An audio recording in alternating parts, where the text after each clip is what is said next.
Hey everyone, my name is Larissa and today we will be reviewing AICE International History Chapter 4.1. Let's get right into it. Chapter 4.2 is about how effectively did Chiang Kai-shek deal with the communists in the period of 1927 to 1936. Let's first go over the Shanghai massacres and the extermination campaigns.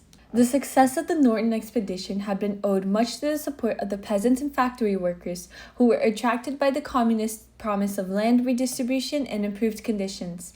However, Chiang was deeply opposed to these ideas and began to see the communists as a threat rather than an ally.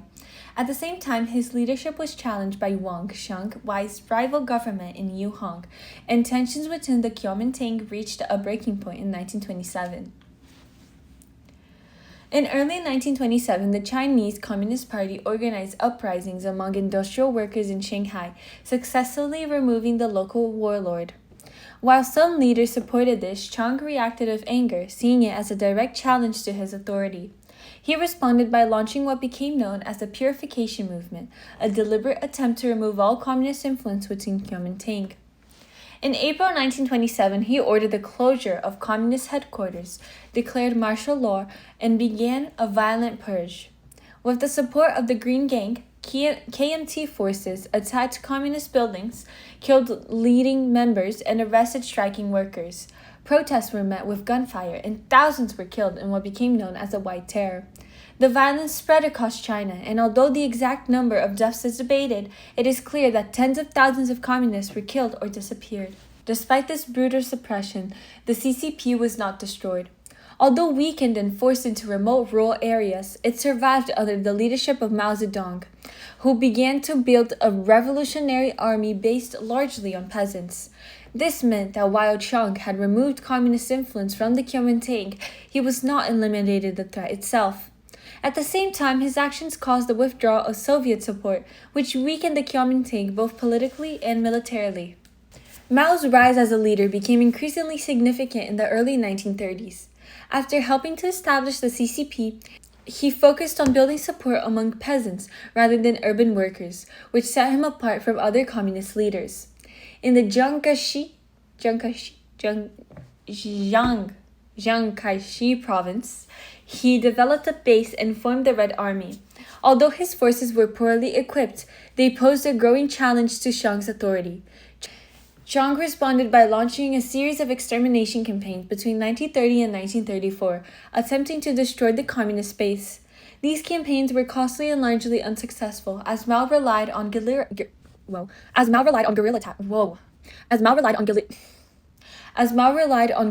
warfare tactics and avoided direct confrontation. By 1934, however, Chiang changed strategy and attempted to surround and starve the communists into submission. This approach proved far more effective, and the CCP faced near destruction. Forced to retreat, the communists began what became known as the Long March in October 1934.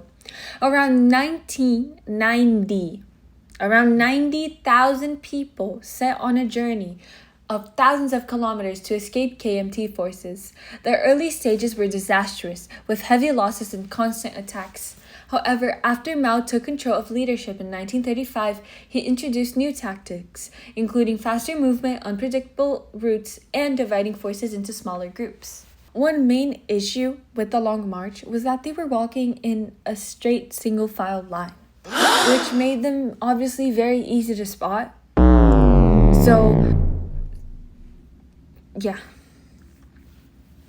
The journey itself was extremely difficult, crossing mountains, rivers, and hostile territories. By the time the survivors reached Yang in northern China, only a small fraction of the original group remained.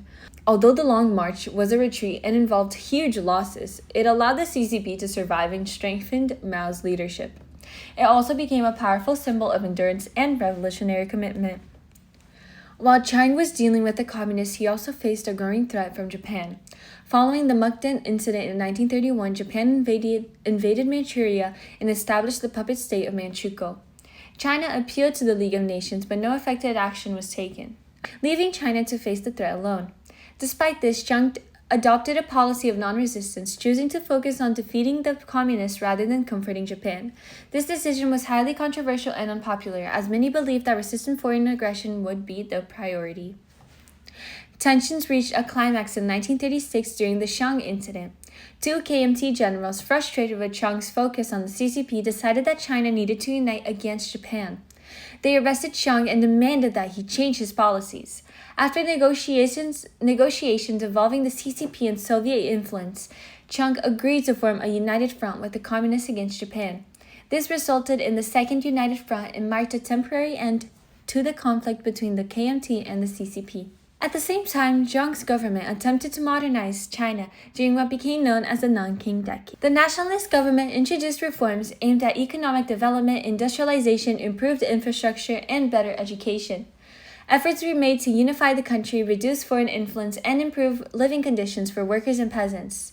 There were also attempts to reform the legal system, improve public health, and expand education. However, despite these ambitions, the success of many reforms was very limited. The government lacked full control of China as many regions remained under warlord influence. Continued conflict with the CCP drained resources, and divisions within the Kuomintang weakened its effectiveness. In addition, Japan's aggression and the global economic impact of the Great Depression further limited progress.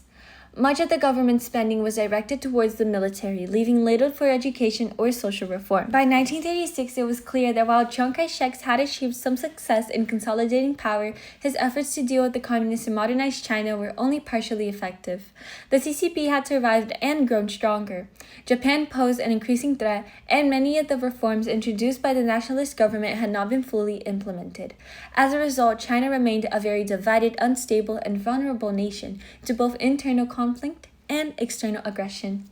Thank you for watching. This concludes our summary of Chapter 4.2 for AICE International History.